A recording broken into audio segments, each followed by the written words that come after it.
And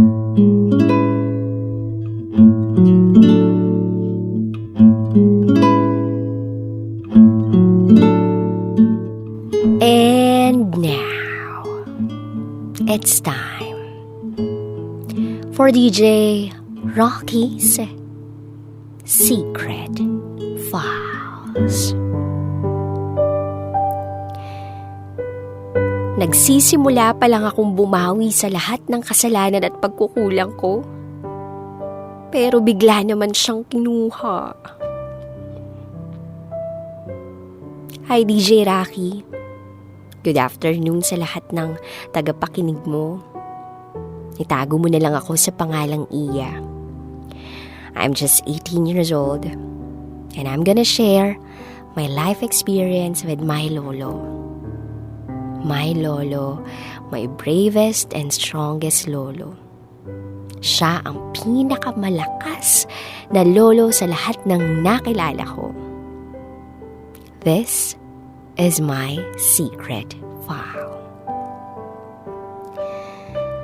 Yes, malakas ang lolo ko. Prior to year 2019, masigla siya. January ng 2019 nang maging matamlayan siya. May iniinda na pala siyang sakit. No one knew about it. Pero dati naman, masigla siya. Siya nga yung pinakamalakas mag-inom eh. At ako yung nabili ng sigarilyo niya. Kasama ko pa yung pinsan ko. Siyempre, natutuwa ako kapag may pera siyang binibigay sa amin. Nung preschool pa lang nga ako, siya ang lagi kong kasama. Mas close pa nga yata kami ng lolo ko kesa sa tatay ko eh. Kasi yung lolo ko, siya ang tagahatid sundo ko. Then one time nga, dumaan kami sa rilis ng tren. May ilog, tapos sabi ko, lolo, naduduling ako. 10 years old pa lang yata ako doon. And then, sabi ni lolo, may fear of heights ako. Dahil sa kanya nalaman ko yun. So, high school na ako. Siya pa rin ang lagi kong kasama. Then, hindi ko makakalimutan yung araw na umuulan. Nung umuwi ako kasi panggabi yung klase namin noon. At dahil sa ulan, bumuka yung black shoes ko. And then paggising ko, kinabukasan, maayos na yung sapatos ko. Bagong dikit na. At si lolo ang gumawa nun. O diba? Ang lolo ko na kayang ayusin ang lahat. So, yung year 2019, September, doon namin nalaman na meron siyang malubhang sakit. He was diagnosed with tongue cancer. Operation ng October, pero hindi natuloy. Then December, naging malignant na. Kaya the following year, January, hindi na makakain ng lolo ko. As in, lahat ng pagkain niya, biniblender lahat para lang makain niya at magkalaman yung tiyan niya. Pumayat siya ng sobra. At kung saan-saan na namin siyang dinalang ospital. Then, nagpunta pa nga sila ng isang ospital na kilala. January 11. Then, Feb, na-confine siya sa ospital. Sinabi na ng doktor na 6 na buwan na lang daw ang itatagal ni lolo. Iyak ako ng iyak noon. Kasi hindi ko matanggap.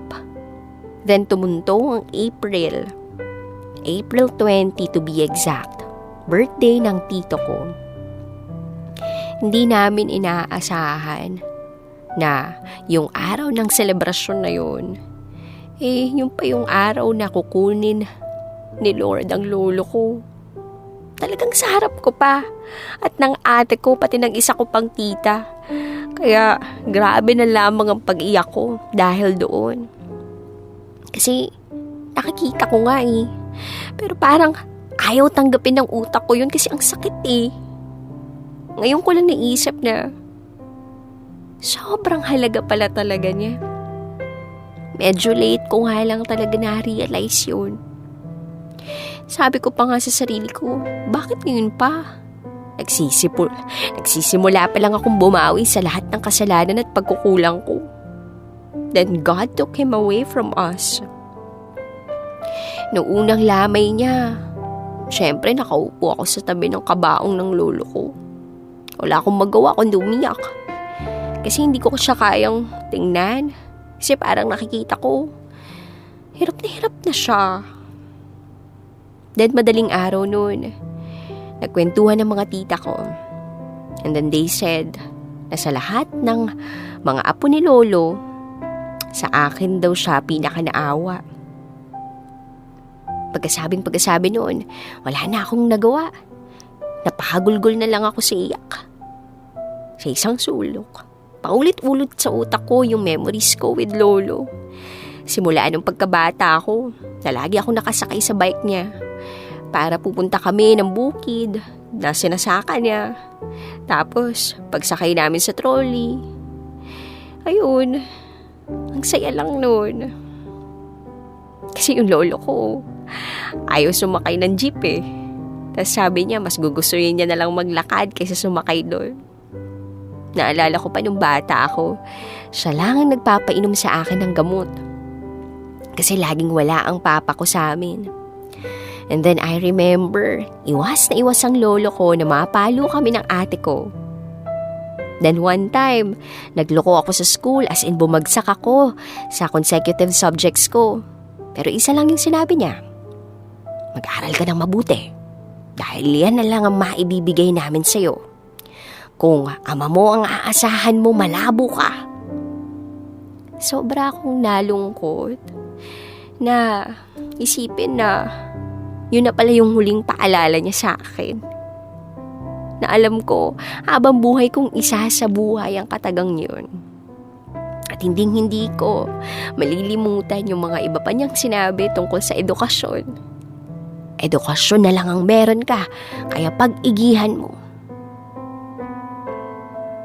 Kung saan man ako tahakin, ng landas kong tinatahak in the future, isa lang ang sigurado ko, gagawin kong inspirasyon ang mga paalala ni lolo sa akin. Then, dumating yung huling silip namin sa labi ng lolo ko sa sementeryo. And ang lola ko, naglupagi siya kasi hindi niya matanggap na iniwan na siya ng asawa niya. Nakasama niya sa loob ng 46 years. At damit ng lolo ko ang suot ng mga sandaling yun. Lutang akong umuwi sa bahay namin. Pero kahit lumipas na ang mga buwan, sariwa pa rin ang sakit. May luha pa rin tumutulo sa aking mga mata habang sinusulat ko ang secret file kong to. Kaya to all those people, nakasakasama pa nila ang grandparents nila. Make every moment a special one kasi hindi mo alam kung kailan mawawala ang mga mahal mo sa buhay. Hanggang dito na lang po. Muli, ako si Iyah at ito ang aking secret file.